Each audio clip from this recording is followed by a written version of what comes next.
Prince Edward spent years being seen as the quiet one, the brother who stayed in the background, the royal who never tried to dominate the headlines, the man who carried out his duties, protected his family, and avoided the kind of scandals that damaged the monarchy again and again. But behind that silence, something was building. And when the palace allegedly moved too close to the things Queen Elizabeth had personally left for him and Sophie, Edward did something nobody expected. He did not shout. He did not run to the press. He did not create public drama. He opened a legal file, and what was inside reportedly forced the palace to step back. This was not just a disagreement over a house. It was not just a private argument about royal jewelry. This was a battle over power, legacy, family trust, and the final wishes of Queen Elizabeth II. Because according to palace sources, King Charles believed that as monarch he had the authority to review royal properties, tighten control, and reshape old arrangements under his new vision of a smaller monarchy. But Prince Edward reportedly had proof that some things were not temporary privileges, some things were promises, and some promises even a king cannot easily erase. Before we go deeper into this royal storm, make sure to subscribe to the channel for more emotional royal stories, hidden palace tensions, and shocking moments the public rarely gets to see. The story begins before Queen Elizabeth died in September 2022. In her final years, the late Queen reportedly made deliberate decisions about the future of the family. She had watched the monarchy go through painful scandals, public pressure, and private betrayals. She knew which members of the family had stayed steady, and she knew who had protected the institution without demanding the spotlight. One of those people was Prince Edward. For decades, the title Duke of Edinburgh had belonged to Prince Philip. It was not just a royal title. It was the role that defined him. Prince Philip carried that title for more than 70 years, through duty, controversy, sacrifice, and service. So when Queen Elizabeth reportedly wanted that title to pass to Prince Edward, it carried enormous emotional weight. Edward was not simply receiving a name. He was stepping into the legacy of his father. In 2023, King Charles officially granted Edward the title Duke of Edinburgh. Publicly, it looked like a respectful moment. A son finally receiving the title connected to his father's life's work. But according to reports, that title was only one part of the story. The other part was Bagshot Park, the home Edward and Sophie had lived in for years. Bagshot Park was not just a royal residence. It was the place where Edward built his family life. It was a huge estate inside Windsor Great Park, and it had become deeply connected to Edward's position. According to the claims surrounding this dispute, Queen Elizabeth had intended for Edward's role and his home to remain secure. In other words, the title and the life attached to it were not supposed to be separated. But after the Queen was gone, the atmosphere inside the monarchy changed. Charles had spent years speaking about a slimmed-down monarchy, fewer working royals, fewer costs, more control, more central structure. From the outside, that may sound practical, but inside a family, it becomes dangerous very quickly. Because when you start reviewing homes, titles, jewels, and arrangements, you are not only touching money. You are touching memories. You are touching promises. You are touching the final decisions of a woman who held the monarchy together for 70 years. According to this story, Bagshot Park came under review during a wider look at royal property and financial arrangements. And that is when Edward's quiet patience reportedly ended. Because Edward had not simply walked into Bagshot Park and taken it without responsibility. Years earlier, when he took on the property, it needed serious work. It required restoration, money, planning, and commitment.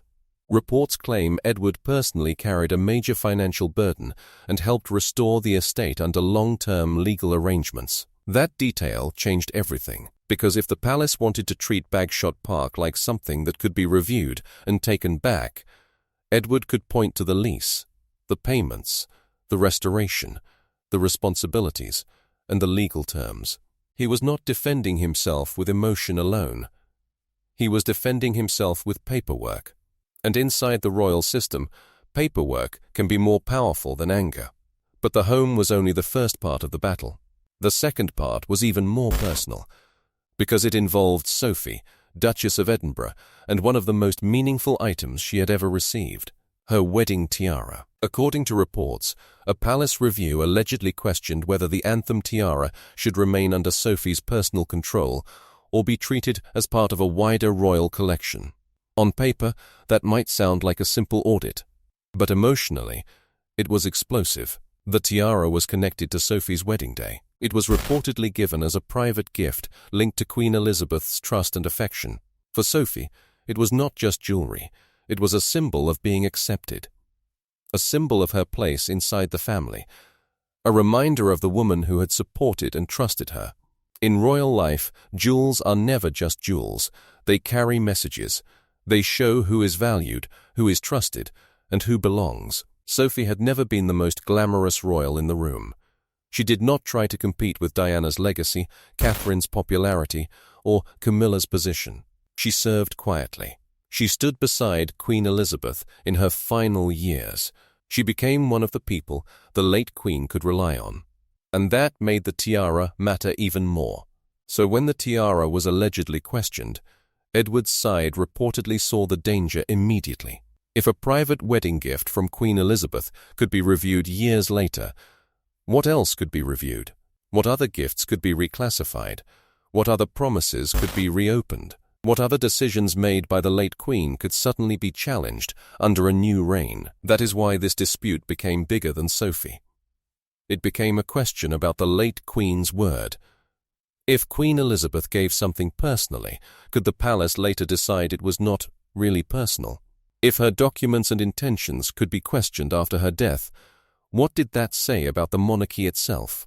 Edward's legal team reportedly responded with evidence that the tiara was a private wedding gift, not a temporary loan, not a shared royal asset, and not something Sophie had to ask permission to wear. And if that argument was strong, it placed the palace in a difficult position, because pushing too far could create a scandal that would not stay hidden inside palace walls. Then, Princess Anne reportedly entered the situation. And when Anne enters a royal argument, everything changes. She is not known for soft words or empty performance. She is disciplined, direct, and loyal to duty. More importantly, she understood Queen Elizabeth in a way very few people did. She knew what her mother valued. She knew what her father represented. And she knew that if the family began dismantling the late Queen's decisions, the monarchy would damage itself from the inside. According to this account, Anne made the issue brutally clear. This was not simply about Edward wanting to keep a home.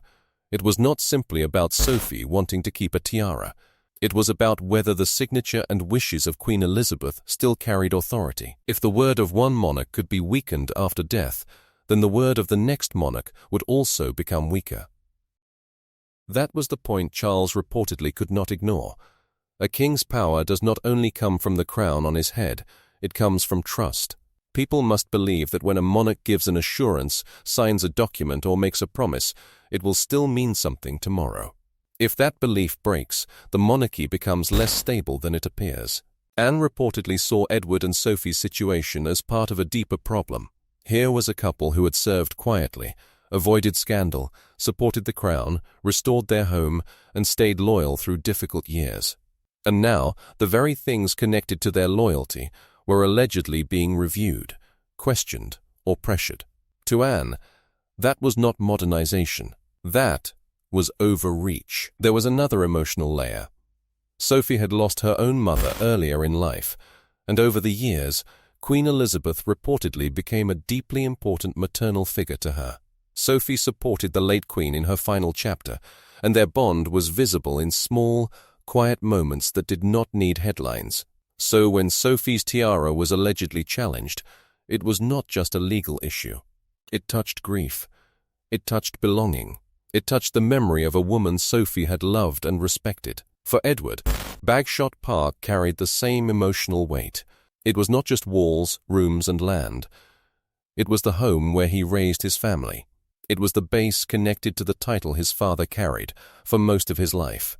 It was the place he had invested in, protected, and maintained. To threaten that home was to threaten the life he had built quietly, while others caused storms. That is why Edward's response reportedly shocked the palace. He did not behave like a younger brother asking for mercy. He behaved like a man who understood exactly what was at risk. According to reports, when Charles sought a private family conversation, Edward would not meet without legal protection present. That single decision changed the tone completely. This was no longer a family chat. This was a formal dispute. And once a royal dispute becomes formal, the palace loses one of its greatest weapons: silence. Because silence only works when everyone agrees to stay quiet. But Edward had documents. He had records. He had legal arguments. He had proof of investment, proof of arrangements, and reported evidence connected to Queen Elizabeth's intentions. That made him difficult to pressure. Charles, according to this version of events, found himself trapped between two forces. On one side was his vision of a more controlled and streamlined monarchy. On the other side were the final decisions of his mother and the legacy of his father. If he pushed forward, he risked appearing to challenge Queen Elizabeth's promises. If he stepped back, he risked looking like a king who could not control his own family.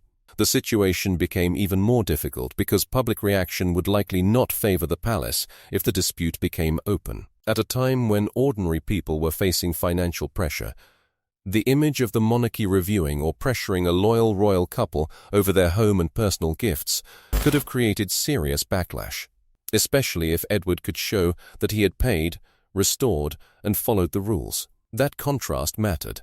Edward had spent years building the image of a responsible royal. He did not live as a constant headline. He did not cause repeated embarrassment. He did not force the monarchy to defend him again and again.